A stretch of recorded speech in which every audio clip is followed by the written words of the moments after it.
Kay flexed his jaw. Could be one of the maids or cooks. I'll question them. But that's Wasa King's map. Should I tell get back to your posts? The captain ordered, guiding Sophie past him. Sophie was mystified by this map business, but whatever it was, it made Kay even more sour than before. He caught Sophie looking at him. For the first time, Kay's face changed, replaced by a sharp gaze that seemed to drill into her mind. You there? He whispered. Sophie stared into his big, dark eyes, then snapped from her trance. Of course I'm here. Where else would I be? She scolded. And stop scolding and giving me strange looks. You are the captain of the guard, the king's new liege. Act the part, or I'll tell the king to find someone who will. Kay hardened to stone. Yes, princess. Good, said Sophie. And clean your jacket while you're at it. Unless there's a cop unfolding in the castle, there's no reason to be flaunting your blood as part of your uniform. Lion's blood, said Kay. Excuse me, said Sophie, stopping. It's lion's blood, Kay repeated with that drilling gaze again. Then kindly return it to him, Sophie quipped, strutting ahead. She smiled, her white dress puffing up like peacock feathers. Ryan would be proud of her. She was settling into the role of his queen already.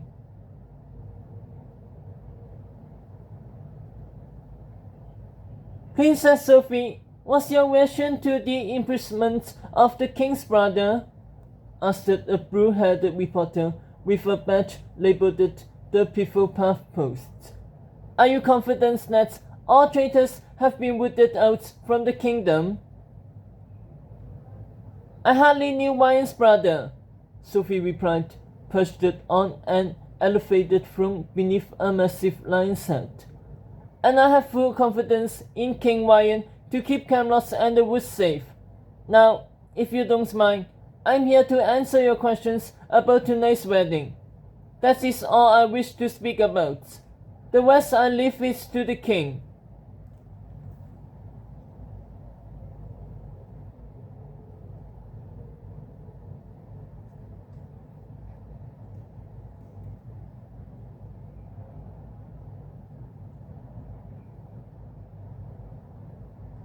As the reporters packed into the blue ballroom clamored for the next question, Princess Sophie. Princess Sophie. Sophie glanced at two identical women hidden in shadows at the back, barefoot and dressed in lavender robes, who gave her a curt nod of approval. With high foreheads and long noses, they wore the same brief grin, as if all was going to plan. The Mistral sisters, they called themselves when they briefed her before letting reporters in. Just answer the questions, said the one called Alper. Everything will take care of itself, said the other, named Omida.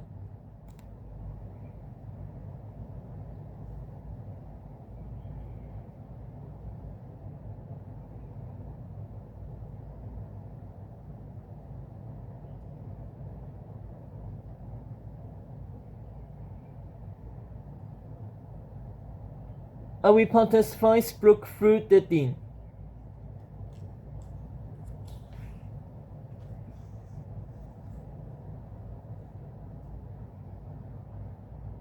And what's of the evidence that King Ryan has enlisted the Kingdom Council to redress the Storian's power? Said a man from the Neverwood Villain Digest. Our reporting suggests that in the past week, 99 of the 100 founding kingdoms have destroyed their wings, with these leaders disavowing the Storian and plugging allegiance to King Ryan instead. Does King Ryan believe in the legend of the one true king? Is he seeking to claim the Storian's power for himself? Is that why kingdoms are burning their wings for him?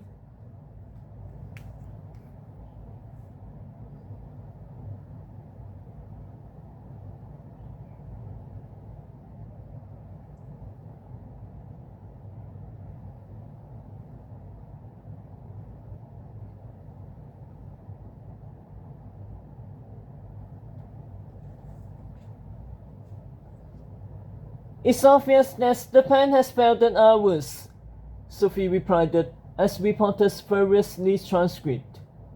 The Storian is supposed to tell tales that inspire us and move our world forward, but these days its physicists only on the students of a school that has become self-indulgent and obsolete.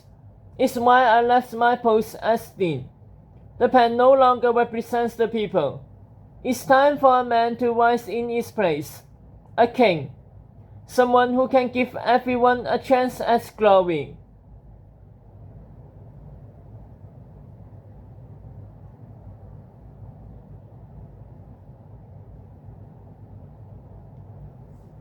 The words slipped effortlessly out of her, as if they had a life of their own.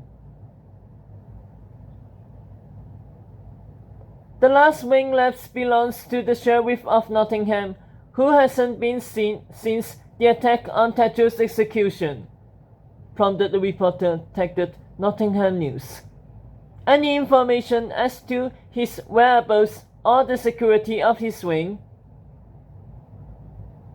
Haven't you heard? The Sheriff is marrying Robin Hood, said Sophie archly.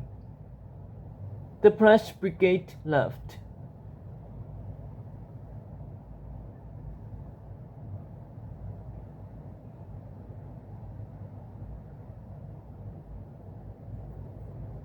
But do you yourself believe in the myth of the one true king? Asked the Hamelin pimple. The legend that the Storian depends on the balance between man and pen, a balance protected by our leaders wearing their wings. As long as they wear these wings, man and pen shall control. Each plays an equal part in writing fate. But if man forsakes the pen, if all 100 rulers burn their wings and swear loyalty to a king instead, then the balance is gone. The Storian would lose his powers to this new king.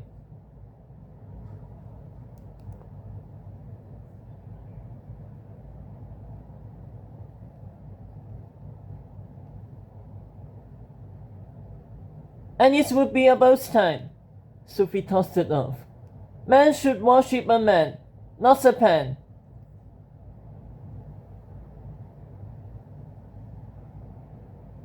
But what happens when Ryan is this one true king? The witty observer pushed. Lion's Mane would become the new Storian, King Ryan's own pen. With the Storian's powers, he could use this pen like a sword of fate. He could write anything he wants and have it come true. He could wipe out anyone who challenges him. He could wipe out entire kingdoms. The only thing King Ryan might wipe out is a meddling press, Sophie teased with a wink. Besides, like you said, he only has 99 wings, not 100.